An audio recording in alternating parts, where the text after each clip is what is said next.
最近，在欧美的历史古迹参观圈里，悄悄流传着一段让人后背发凉的见闻。一个刚满6岁的小女孩跟着父母去参观一座有300多年历史的殖民时代老宅。本来只是个再普通不过的周末出游，阳光斜斜地洒在橡木大门外那条铺着鹅卵石的小径上，空气里飘着远处紫丁香的甜味，连带过去的家族都笑着拍照。可是当这个小女孩刚踏进那扇厚重的橡木大门，她整个人突然像被什么东西按下暂停键一样，愣在原地，小脸一下子失去了血色，眼泪啪嗒啪嗒地砸在百年木地板上。她什么也没说，只是哭得让全家人手足无措。导览员一开始还以为小孩子怕黑，怕老房子的霉味，正想哄她出去，没想到小女孩抬起泪眼，颤巍巍地指着2楼楼梯口的方向，轻声说了一句话。这句话让在场所有经验丰富的导览员瞬间僵在原地，背后一阵冰凉。他说，我以前就是死在那上面的，他们用那把刀杀了我，还杀了我的妹妹，还有我的妈妈。那一刻，展示柜里静静陈列着一把锈迹斑斑的铁质短刀，刀身上还留着岁月浸蚀后的暗褐色斑点，旁边的解说牌写着300多年前一桩震惊当地的灭门血案，而这把刀正是当年的凶器。问题是，这个展示柜从来没有出现在对外公开的任何宣传资料里，连故居网站都没有照片。一个6岁的孩子从来没踏进过这座古宅一步，他凭什么一进门就哭？凭什么能准确地指出凶器？凭什么把300年前的命案说的就像昨天刚刚发生？更诡异的是，小女孩的爸爸在后来的访谈中提到，妹妹3岁开始就会半夜哭着喊一个从没听过的名字，而这个名字正巧是当年血案中那位母亲的小女儿。换句话说，他们家好像不只是一个人转世，而是整整一家人，在300年后又重新聚到了一起。当他们翻出当年的家族画像时，发现画中300年前那位母亲的眉眼，竟然和小女孩此刻的母亲有着异乎寻常的相似。那位画中的父亲，长相也跟今天的爸爸像是同一个模子刻出来的。一家4口前世今生，血脉似乎跨越了3个世纪，又重新连在了一起。这听起来太过离奇了，离奇到第一反应就是想说，这只是巧合，或者孩子是被谁灌输了故事。可如果你愿意花一点时间，真正深入这个被科学主流刻意冷处理了半个多世纪的研究领域，你会发现，这样的故事绝对不是孤立。事实上，在维吉尼亚大学医学院有一个名叫知觉研究中心的学术机构，从1967年成立以来，50多年来默默累积了超过2500件儿童前世记忆的案例，其中超过1500件前世身份都已被独立调查所验证。他们找到了规律，找到了统计上完全无法用几率解释的对应，甚至找到了胎记与前世死亡伤口位置的精准匹配，精准到毫米的程度。而这些案例里，最让人毛骨悚然的就是一家人集体转世的现象。让我们先从一个被英国国家报纸广泛报道，后来被维吉尼亚大学的伊恩·史蒂文森教授亲自介入调查超过50年的著名案例说起。这就是英格兰北方小镇赫克瑟姆的波拉克姐妹案。1957年5月7日，一个风和日丽的星期天上午，11岁的乔安娜和6岁的杰奎琳牵着小手走在去教堂的路上。他们的母亲弗罗伦斯在家里准备午餐，父亲约翰则在后院修剪草坪。谁也没想到，就在那个再平常不过的周日早晨，一辆失控的汽车迎面冲过来，当场夺走了2个小姐妹的生命。后来警方调查发现，驾驶这辆车的女人是因服药过量，处于自杀状态才会撞向行人。换句话说，这对姐妹的死并不是单纯的车祸，而是一场间接的他杀。弗罗伦斯整个人崩溃了，而父亲约翰虽然信仰天主教，却在内心深处一直相信灵魂会回来。1年多后，当医师告诉他妻子又怀孕，而且只有一个胎心音的时候，约翰却坚持告诉助产士，我太太怀的一定是双胞胎，而且一定是2个女儿。他坚信他失去的2个女儿正在路上要回家了。1958年10月4日，弗罗伦斯果然生下一对同卵双胞胎，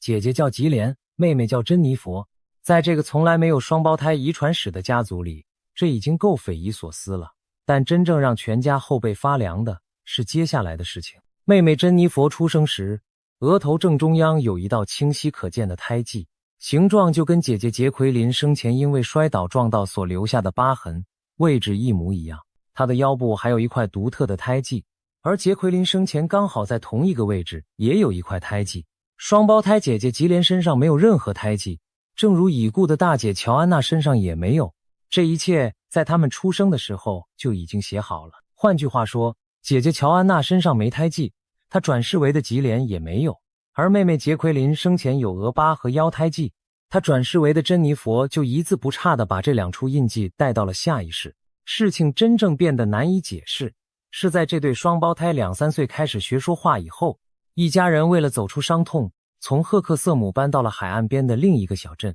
双胞胎从没去过老家，也从没看过已故姐姐的照片。父母刻意把所有遗物都封存在阁楼上。可是有一天，姐妹俩突然开口要爸爸把那些他们的玩具拿出来给他们玩。约翰愣了一下，问你们在说什么玩具？双胞胎竟然能准确说出每一个玩具的名字，包括那些只有二位姐姐自己取的，外人完全不可能知道的昵称。当父亲含着眼泪把那箱尘封多年的玩具搬下楼的时候，二个小女孩看到玩具的反应不是好奇，而是熟悉，熟悉到让所有在场的大人双腿发软。更让人惊悚的是，有一次全家开车路过当年车祸的肇事路段，双胞胎突然同时抓住父母的手，浑身发抖地说，就是这里，车子就是在这里撞上我们的。当时他们才4岁，父母从来没跟他们提过车祸的事，而每当有汽车从他们身后突然开来，二个孩子都会本能的尖叫，躲到父母身后。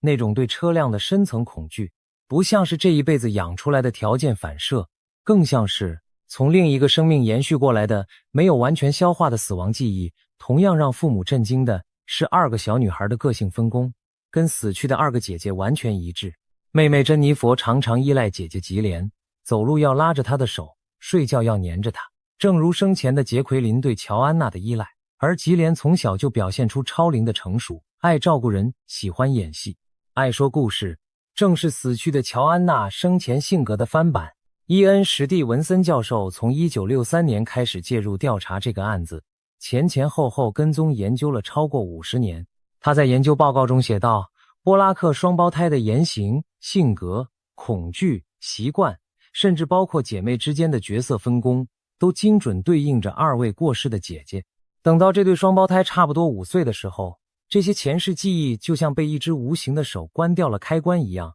迅速淡去。他们长大以后过着正常的生活，只在20多岁时，吉莲偶尔还会做奇怪的梦，梦里是一个他从没去过，却每一个细节都对得上他大姐生前住过的老家后院。他甚至能准确说出后院果树的位置、厨房窗户的样子，以及他从没见过的老家草坪的形状。这个案子的重点是什么？是2条独立的生命，在被一辆失控车夺走以后，似乎一起选择了回来。他们投胎到了原本就是自己父母的家庭里，还是以双胞胎的形式同时回来，还在身体上带着前世死亡的印记。这已经不是单一的个案了，这是整整一个小家族的、有计划的、群体性的回归。而史蒂文森教授一辈子收集的2000多件案例中，类似的群体转世模式其实一点都不稀奇，只是大多数案例因为跨越国境、跨越文化、跨越语言，从来没有像波拉克案这样引起媒体注意。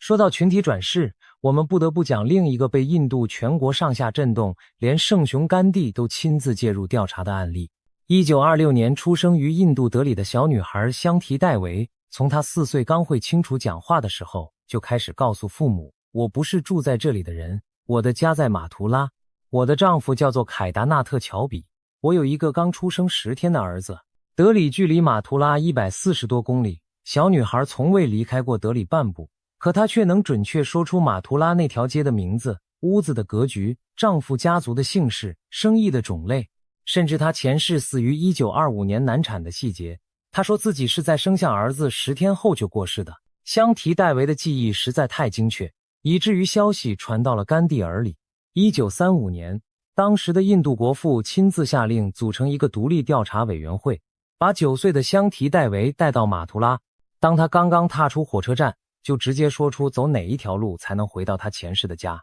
他在街上认出了他前世的公公，叫出他的名字。走到家门口时，他甚至能说出屋子里哪一块地砖下面藏着他生前埋下的一笔私房钱。在所有人的见证下，他们撬开那块地砖，虽然钱已经不见了，但是那个藏钱的小坑确确实实存在。前世的丈夫凯达纳特当场崩溃大哭。委员会最后得出结论，这个小女孩所说的一切没有任何一点是她可能透过正常管道知道的，这是轮回转世的真实案例。香缇戴维此后终生未婚，她说因为她的丈夫在前世已经结过婚了，这一世不需要再找。她于1988年去世，留下这个被全世界研究了1个世纪的案例。接下来这个案例就更加挑战我们对死亡的认知。1954年，瑞典一位中产阶级家庭迎来了一个女儿，父母给她取名叫巴布罗卡兰。可这个小女孩2岁一开口说话，就让她的父母当场僵在原地。她小手叉着腰，一脸严肃地告诉爸妈，我不是巴布罗，我叫安妮法兰克，你们也不是我真正的爸爸妈妈，我真正的爸妈很快就会来接我回家。安妮法兰克是谁？是那个在第2次世界大战中躲在阿姆斯特丹一栋密室里写下震惊世界的少女日记，最后死于纳粹集中营的犹太女孩。她在1945年3月死于伤寒，死时不到16岁。她的日记在战后成为全球最畅销的书之一，仅次于圣经。而巴布罗出生在1954年，中间相隔不到10年。问题是，巴布罗出生在一个信奉基督教的瑞典中产家庭，父母从没听过安妮法兰克这个名字，家里也没有那本日记，更没人提过2战犹太人的事情。一个2岁的瑞典小女孩，从哪里冒出这样一个犹太名字？她的父母当然以为这是孩子的幻想，可随着巴布罗越长越大，他对真正父母的执念越来越强烈，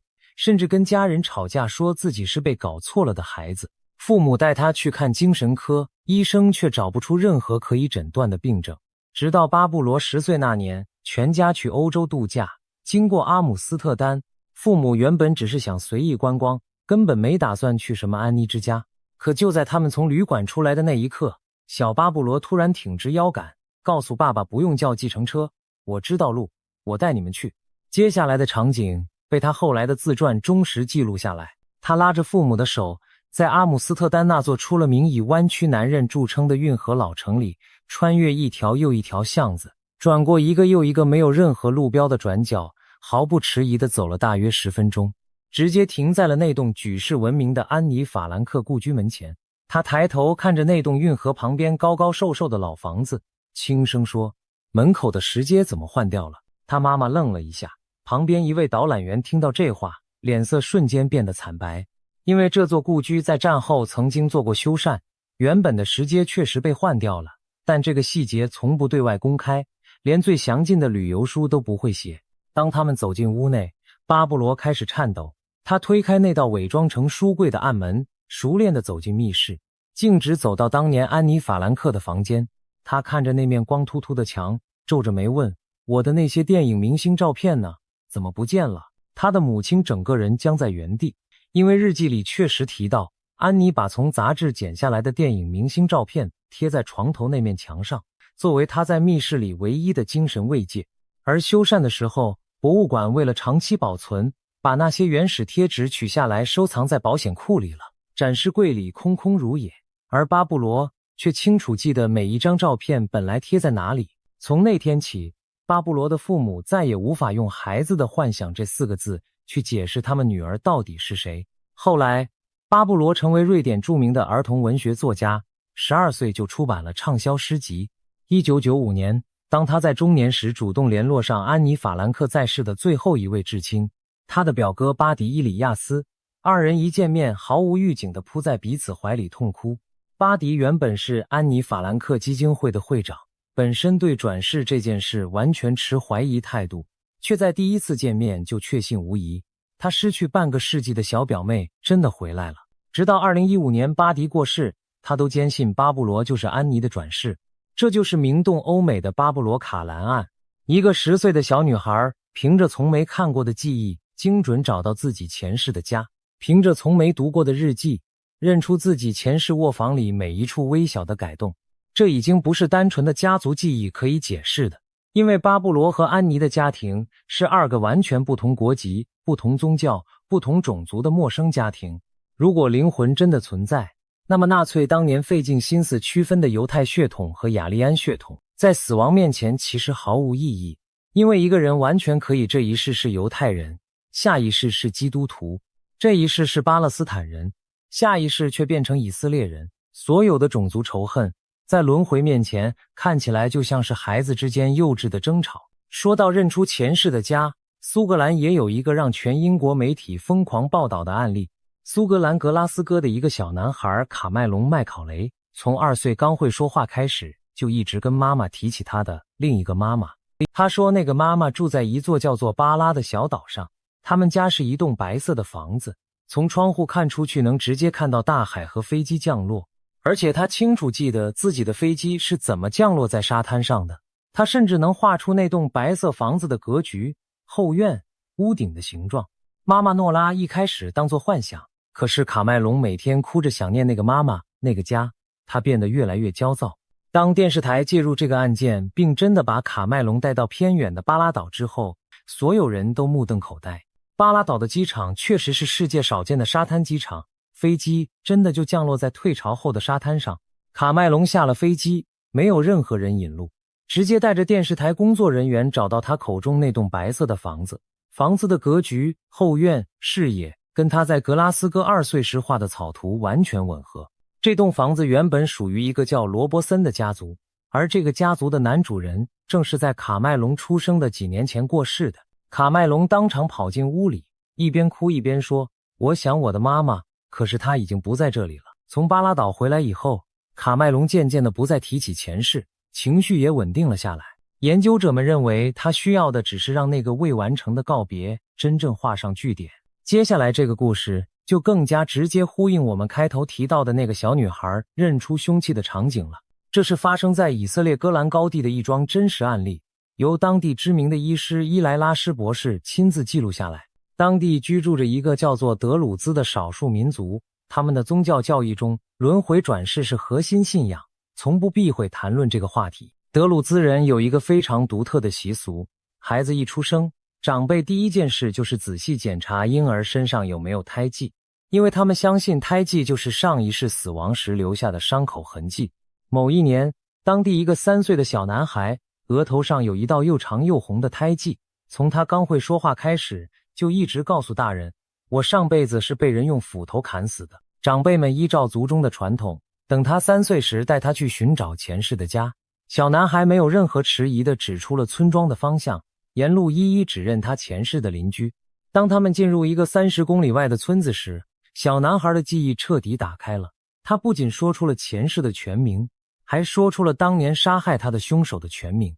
在场有一位老人听到小男孩说的这个名字，当场脸色发白，因为4年前村里确实有一个叫这个名字的男人不知所终，大家一直以为他是被当成间谍抓走了，没想到他可能根本没有失踪，而是死了。事情的高潮才刚开始，小男孩在围观的人群里突然走向一个50多岁的中年男子，直直地用手指着他的脸，叫出他的名字，说：“就是你杀了我。”那个男子瞬间脸色惨白，浑身发抖，矢口否认。这时小男孩说：“我带你们去找我的尸体，还有那把斧头。”在全村人的围观下，小男孩走到村外一片灌木丛深处，指着地面说：“就在这里。”族里的长老们挖开土层，真的挖出了一具白骨，头骨上有一道明显的劈砍伤，位置与小男孩额头上那道胎记完全对应。再往旁边挖，一把锈迹斑斑的斧头也被挖了出来，正是传说中被丢弃的凶器。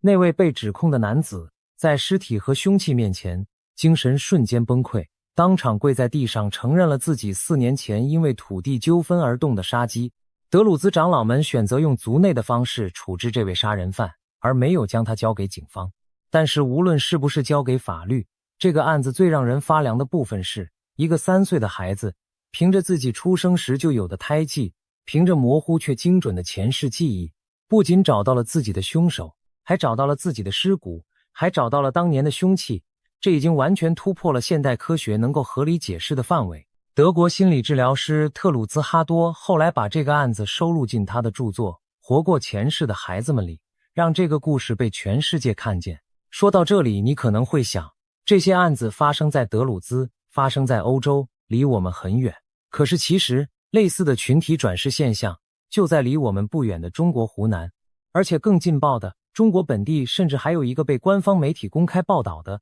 跟凶案有关的转世案例，这就是海南岛的唐江山案。1976年，海南岛东方市的一个普通农家生下一个男婴，叫做唐江山。这个孩子3岁刚会说话，就告诉他的父母，我不是这家的人，我的家在儋州，我前世叫陈明道，我是被人用刀刺死的，我还没娶到媳妇。父母原以为孩子在胡言乱语，可唐江山一直不放弃。到了他6岁那年，他坚持要父母带他回前世的家。一家人坐了长途车到了儋州。6岁的唐江山下车后，凭着一个从没去过那个地方的孩子的本能，在错综复杂的村巷里左拐右拐，直接带着父母走到一户姓陈的人家门口。当他敲开那扇门，看到屋里那位已经两鬓斑白的老妇人时，唐江山扑上去就喊妈妈。老妇人愣住了，因为他确实有一个叫陈明道的儿子，在60年代被人用刀刺死，死的时候才30多岁，还没成家。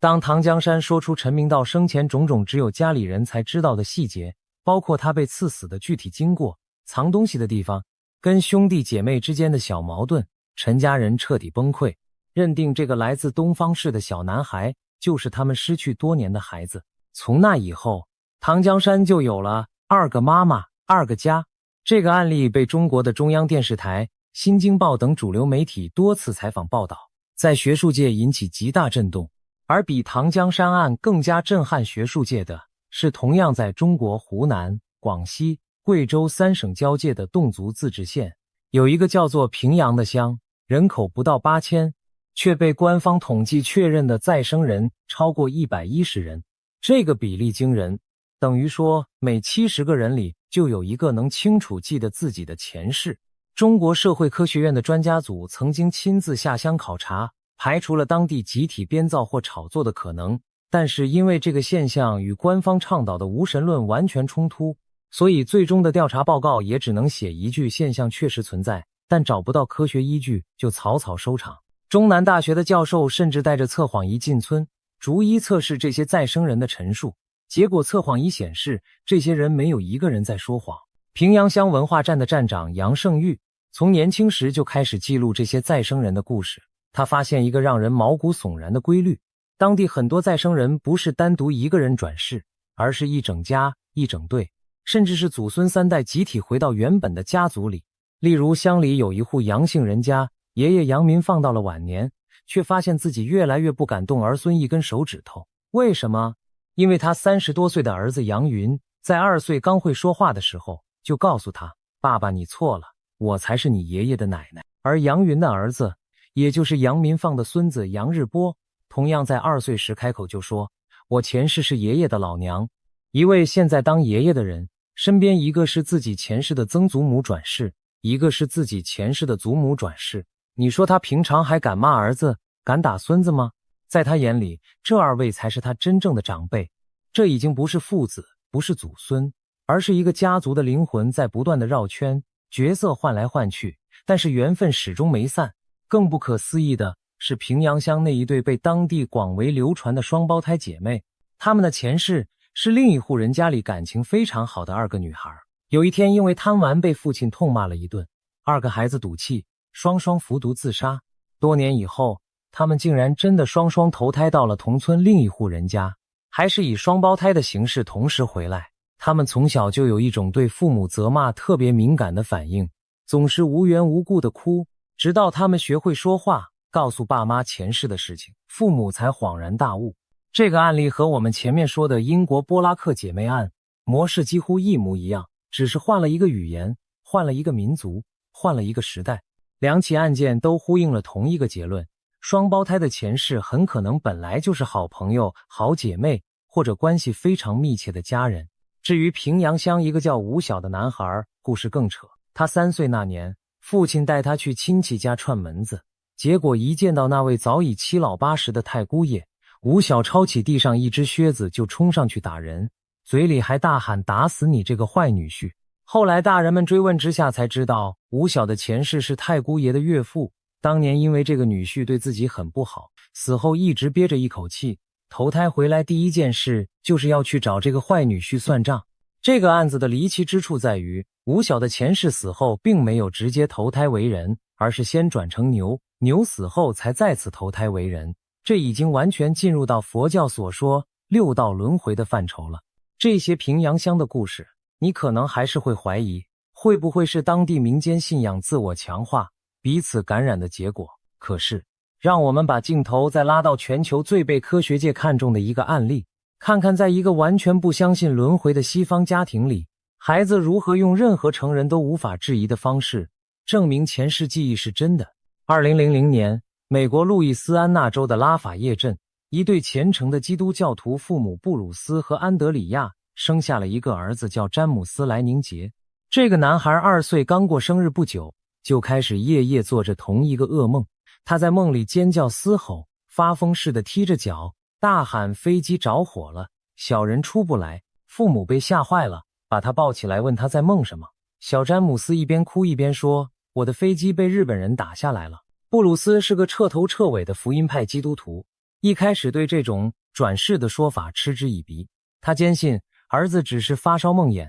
可是接下来几个月，詹姆斯开始在玩具堆里精准叫出二战时期各种战机的型号，他能分辨美军的野猫、海盗，也能说出日军的零式和贝蒂轰炸机。他画画的时候，画的全都是空战、爆炸、坠海的场景，而且每一张都签上詹姆斯3号的字样。爸妈问他为什么是3号，他平静地说，因为我是第3个叫詹姆斯的，这代表他知道自己是死去的詹姆斯·赫斯顿的下一个轮回，也就是那位飞行员家族的第3个詹姆斯。布鲁斯为了反驳儿子，开始一头栽进二战史料的研究，他想找出证据证明这一切都是巧合。可是他越查越惊悚。詹姆斯告诉他，自己当年是从一艘叫诺托马的航空母舰起飞的，他的好朋友叫杰克拉森，他是在硫磺岛附近被击落的。布鲁斯花了好几年的时间翻档案，联络老兵，开研讨会，终于确认他儿子描述的人物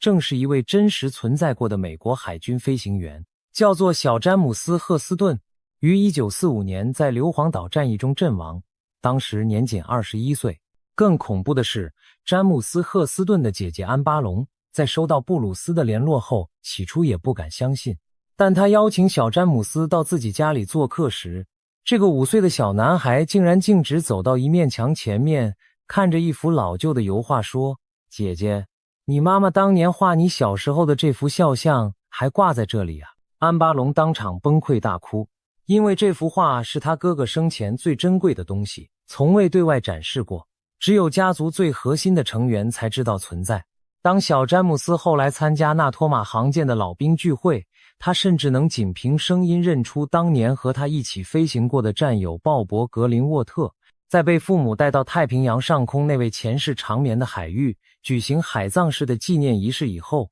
小詹姆斯抱着父母放声大哭了好久。从那以后，他画的图再也不是战机和爆炸，而是平静的天空、海鸥和家。那位尘封多年，在硫磺岛冰冷海域沉没的灵魂，终于在重新告别后得到了真正的安息。这个案子最终被维吉尼亚大学的吉姆·塔克博士写成正式的学术论文，刊登在科学期刊 Explore 2016年5月号上。塔克博士在论文中严谨地指出，小詹姆斯所有的关键陈述都是在他父亲查到赫斯顿这个真实人物之前就已经做出的。这些陈述被当时的电视访问完整录影下来，可以排除事后加工的可能。这已经不是民间传说，这是被同行评审、被学术检验、被独立第三方确认的科学案例。而另一个让好莱坞都为之震动的案例，是来自美国奥克拉荷马州的瑞恩·哈蒙斯。这个小男孩4岁开始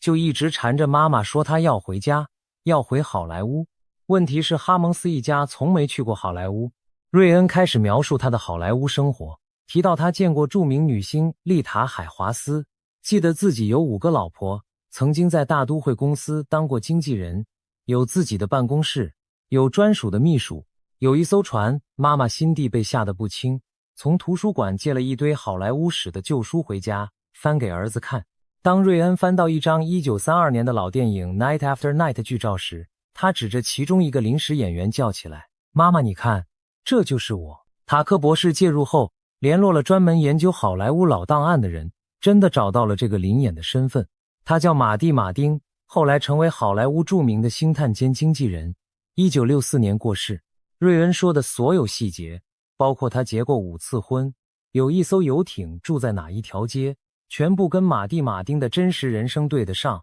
精准到让人发毛。说到这里，我们不得不提到那位被学界尊称为轮回研究之父的伊恩·史蒂文森教授。他从1967年开始，一辈子在维吉尼亚大学医学院创立的知觉研究中心，专门研究这类儿童前世记忆案例。他踏遍了印度、斯里兰卡、缅甸、土耳其、黎巴嫩、北美、欧洲，累积了超过2500个案例，其中超过1500个前世身份都被独立调查所验证。他在1997年出版的2大卷巨著《轮回与生物学》中，公布了200多个胎记与前世死亡伤口位置精准对应的案例。史蒂文森教授的研究归纳出几个让人冷汗直流的规律。第一，记得前世的孩子，绝大多数都是在2、3岁刚会说话的时候开始讲前世的事，然后在5、6岁左右彻底忘记。这像是一扇打开的窗，在孩子心智还没完全被这一世覆盖之前，微微透出另一个世界的光。一旦孩子上了小学，开始建立这一世的人格认同，开始大量吸收这个世界的资讯，前世的记忆就会像晨雾一样迅速消散。第二，大约 70% 的案例，前世都是非自然死亡，死于暴力、意外、战争、谋杀、自杀、火灾、溺水。换句话说，死得越突然、越痛苦，记忆越容易带到下一世。也许那些一气呵成、自然寿终正寝的灵魂，不需要再回来了结什么，而那些在惊恐、痛苦、来不及反应中突然断气的灵魂，则被某种未完成的执念牵引着回到这个世界。第三，大约 30% 的案例，孩子身上会带有与前世死亡伤口位置惊人对应的胎记或先天缺陷。一个前世被枪打中胸口的人，这一世就会在胸口长出进入孔和退出孔形状的双胎记。一个前世被斧头砍中头部的人，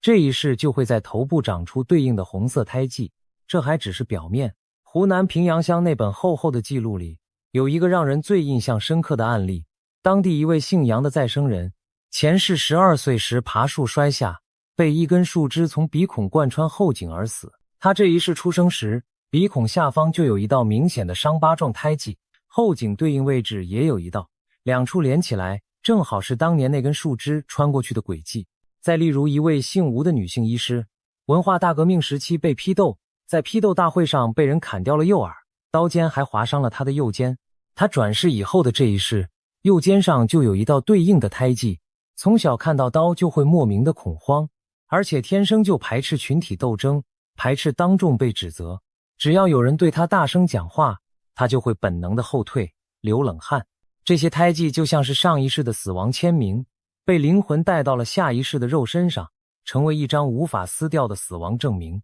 如果说一个案例可以是巧合，10个案例可以是穿凿，但是当你面对史蒂文森博士累积的位置精准对应到毫米的200多个案例时，任何巧合的解释都会在统计学面前轰然倒塌。维吉尼亚大学知觉研究中心的墙上，至今还挂着一整面柜子的对比照片，左边是孩子身上的胎记，右边是前世死者的伤口照片或法医验尸报告，两两比对，让任何走进这间实验室的人都会哑口无言。那么为什么有些灵魂会选择回到原本的家族？为什么会有一家人集体转世这种现象？平阳乡的研究者杨胜玉提出过一个解释，他认为这跟当地侗族人万物有灵、灵魂不灭的信仰土壤有关，因为他们不抗拒、不否认、不嘲笑，孩子敢说，家族敢听，社会敢认，所以原本就存在的转世现象才能被观察到。在那些信仰唯物无神论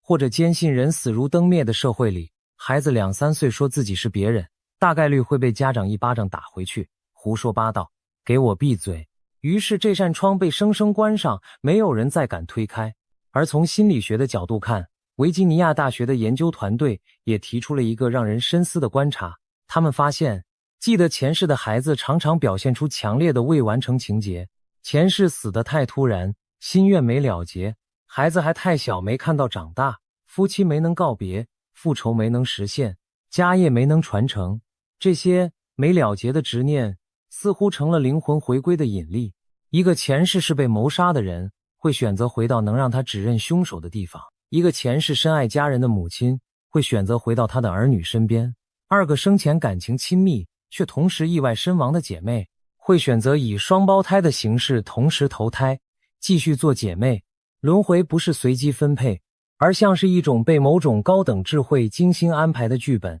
让未尽的缘分得以延续，让未报的冤仇得以了断。这个观察跟美国精神科医师布莱恩·魏斯博士在他畅销30多年的著作《前世今生》中得出的结论不谋而合。魏斯博士是耶鲁大学医学博士，迈阿密西奈医院精神科主任，原本是一个彻底的科学唯物主义者，却在一次帮病人催眠治疗焦虑症时，无意中让病人调到了他的前世。从此他踏入这个被同行视为禁忌的领域，累积了上千个前世回溯疗法的案例。他发现许多病人这一世的恐惧症、慢性疼痛、人际关系困扰，常常都跟前世某一段没有处理完的创伤有关。一旦透过催眠回去释放那段记忆，这一世的症状就会奇迹似地消失。而这上千个案例中，类似家人在不同生世间反复相遇，互相扮演不同角色的模式，也是一个非常频繁出现的主题。回到我们开头那个6岁小女孩的故事，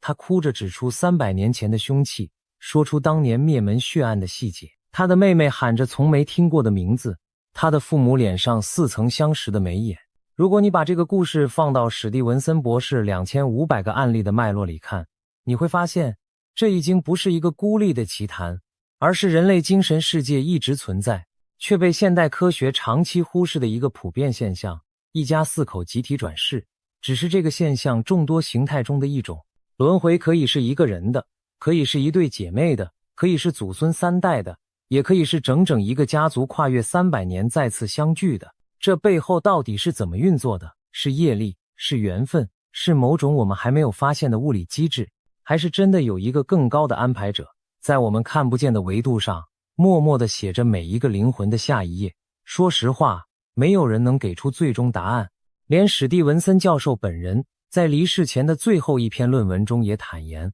我们找到了大量的证据，证明这种现象是真的，但是我们仍然不知道它具体是怎么发生的。从量子物理的角度看，近年来也有少数前沿物理学家提出，意识可能并不完全储存在大脑这个生物器官里，而是某种独立于物质，可以在特定条件下继续存在，甚至迁移的资讯场。罹患癫痫接受过半个大脑切除手术的病人，在术后仍然能保有完整的人格与记忆。接受过心脏移植的病人，有时候会莫名继承捐赠者的口味、习惯，甚至记忆碎片。这些临床现象都在挑战意识完全来自大脑的传统假设。如果意识真的可以独立于肉身存在，那么当这个肉身停止运作之后，这个意识去了哪里？又是怎么选择下一个容器的？就成为一个不再是迷信，而是真正值得科学严肃探索的问题。不过，当我们把那个6岁小女孩的眼泪，跟波拉克双胞胎姐妹额头上的胎记，跟巴布罗在阿姆斯特丹找到的家，跟卡麦隆在巴拉岛认出的白屋，跟德鲁兹男孩挖出的那把斧头，跟詹姆斯莱宁杰的硫磺岛噩梦，跟瑞恩哈蒙斯的好莱坞老照片，跟唐江山在儋州认回的那个妈妈，跟平阳乡那100多位再生人的故事全部拼在一起，你会发现一件让人既敬畏又恐惧的事情。这个世界可能远比我们以为的要复杂得多。死亡可能不是终点，而是一扇门。灵魂可能不是迷信，而是一种我们还没能用仪器观测到的真实。前世的记忆可能就藏在每个孩子最初开口的那句童言里，只是我们大多数人在一句不要胡说中把那扇门生生关上了。所以下次当你的孩子或者你身边的小朋友突然讲出一些他这个年纪不该知道的事情，当他突然指着一个陌生的地方说我以前住在这里，当他半夜哭着喊一个你从没听过的名字，请不要急着否定他。也许你只是站在了那扇微微打开的窗前，而窗外的风正吹着一段300年前未说完的故事。也许那个哭着指出凶器的小女孩真的不只是一个孩子，而是一个灵魂，在跨越了3个世纪以后，终于回到了那个她最后咽下一口气的地方，轻声的用一句童言把当年没说出口的那句话终于说了出来。我们是谁？我们从哪里来？死后我们又去了哪里？这3个被称为人类3大终极问题的疑问，也许答案从来就不在哲学课本里，不在实验室的仪器中，而就在我们每个人小时候那一句被大人喝止的乱说里。300年的轮回，6岁的眼泪，一把锈迹斑斑的凶器，一个被导览员吓到背后发凉的下午。这个世界真的有它不肯让我们轻易看见的那一面。当白骨可以讲述死亡，当胎记可以记录伤口，当童言可以指认凶手，当一家人可以跨越300年再次相聚，我们对生命这2个字是不是应该重新去理解？如果有一天你的孩子突然抬起头，告诉你一个你从未提过的名字，一个你从未去过的地方，一场你从未经历的死亡，请你蹲下来，轻轻的、认真的听他讲完，因为那个瞬间，你可能正在见证人类最古老、最被遗忘，却又最真实的一个秘密，在你眼前微微的、悄悄的打开了一道缝，而你愿意相信吗？